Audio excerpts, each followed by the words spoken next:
Hello, folks. This is Talk with Jon here on KMMU Main Street Media, Utah. We are live, and I'm looking forward to being with you for the next hour. We've got, I had another guest that I thought I had lined up, and it didn't work out. So I am going to be just doing this hour, and I'm looking forward to have my guest, and I'll introduce him in just a minute. But first, want to get the show off to a proper start. You are watching this show on KMMU Main Street Media, Utah.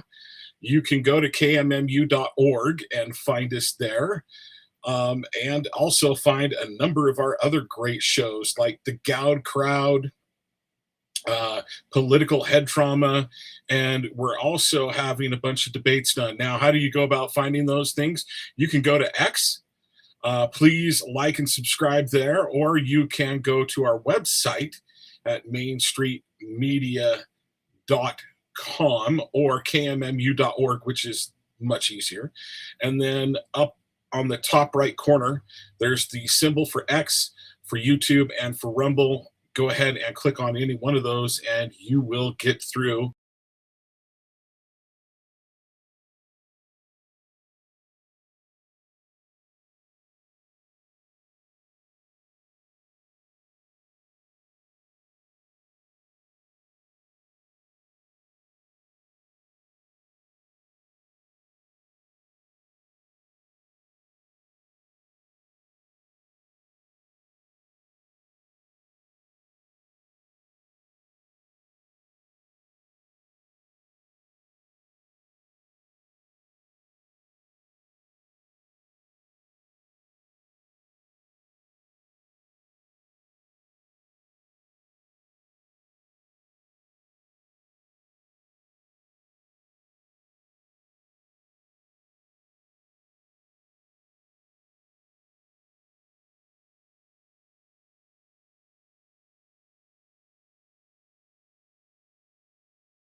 So I'm not exactly sure what's going on my end.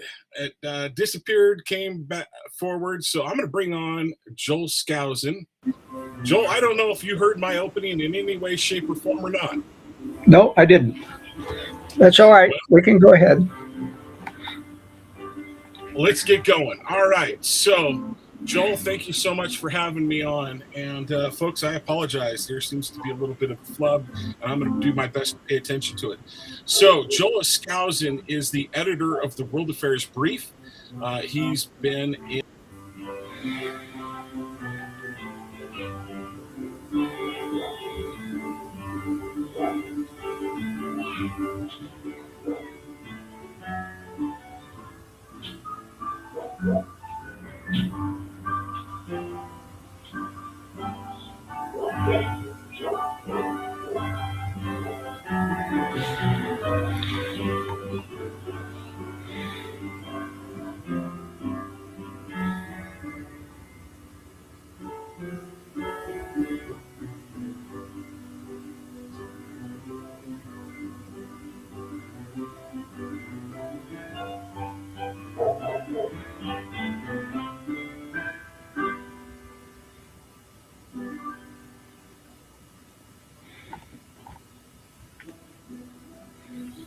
I'm wondering if when I go from one web page to another, if that's what's causing it. So I apologize, Joel. You probably didn't hear the introduction. So, Joel, you're with World Affairs Brief.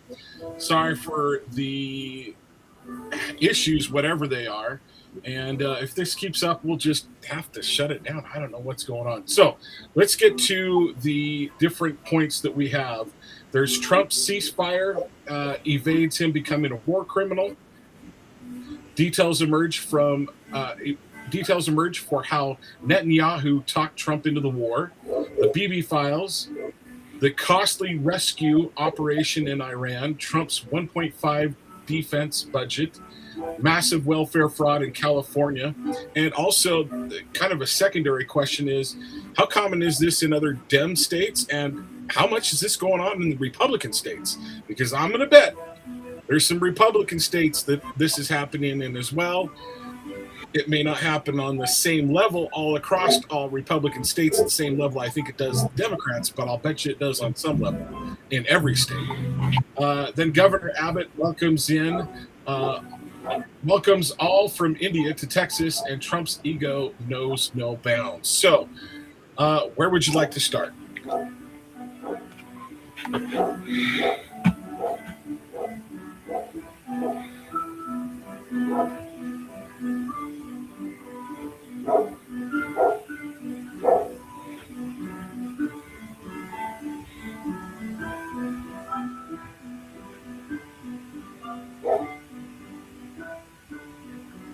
Okay, did you hear me go through the different talking points? Yeah, I heard that, and just when you said, let's take it away, then it blanked out.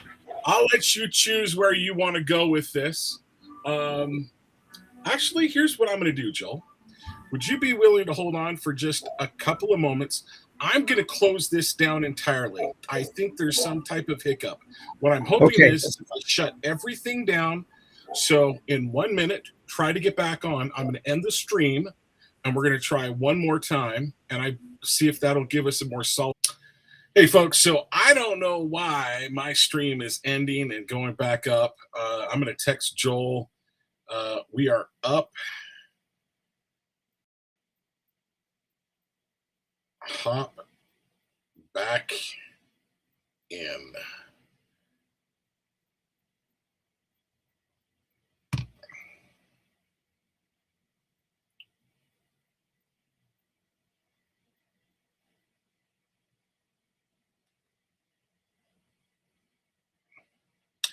And the good thing is this seems to be a little bit more solid.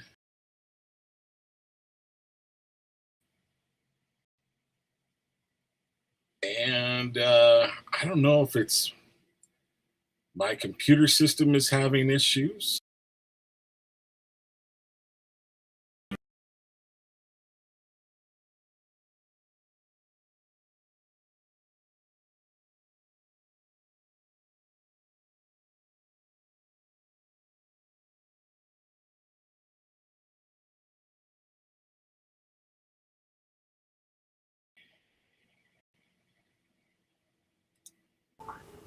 All right, so I'm going to say let's just roll. Here's the thing. Here's what I know is going on, Joel. Your side is stable. My side may not be. So I'm just going to let you roll. I'm going to hop in and hop out. If I hop out, I'll hop in. So should we start with the Trump ceasefire evades him becoming a war criminal? Yes, that's a very important point right now. When Trump set a deadline last Tuesday for Iran to open the Strait of Hormuz or else be bombed back into the Stone Age, Trump put himself in a very tenuous position. The few military advisors who weren't afraid to say so warned him that he couldn't bomb civilians and their infrastructure, and the added negative pressure at home and abroad with the looming oil shortage gave the Iranians the advantage. Trump upped the ante with a torrent of vulgar insults upon the Iranian leaders and their people that led observers to think Trump had finally lost all rational thought.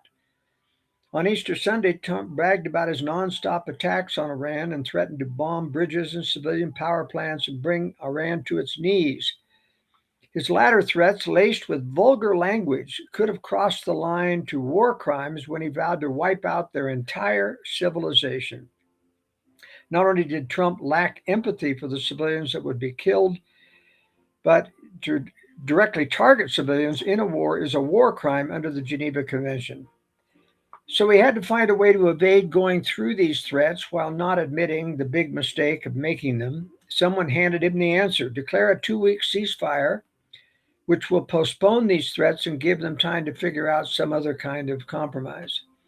Well, as you know, this 2-week ceasefire really took a couple of days to even get going to stop the attacks. Israel was still attacking Iran, and Iran was still attacking Israel, and Israel still attacking Hezbollah. And the big dust up that led to the collapse of the talks was that Iran had asserted that Lebanon would be included, but Israel didn't want its attacks on Lebanon to be included in the ceasefire. And Trump suddenly backed out of that based upon Israel. I mean, Israel's really driving this Iran war agenda, and it's very, very sad. And so the ceasefire fell apart, or at least the talks fell apart. Iran is still willing to talk, but Trump basically said, I'm going to blockade the Straits of Hormuz. Now, this is just crazy, John. I mean, here he was going after Iran for blocking the Straits of Hormuz, and now he says, well, if you won't give me what I want in the talks, I'm going to blockade, and you won't get any oil out, and nobody else will either. I mean, this is just crazy. Everybody is just shaking their head, but this is typical of Trump. So, here's my question along those lines. He's saying if you don't give me what I want, I'm going to blockade. To me, that just seems like here's the problem for the rest of the world. He's becoming the world. I lost you.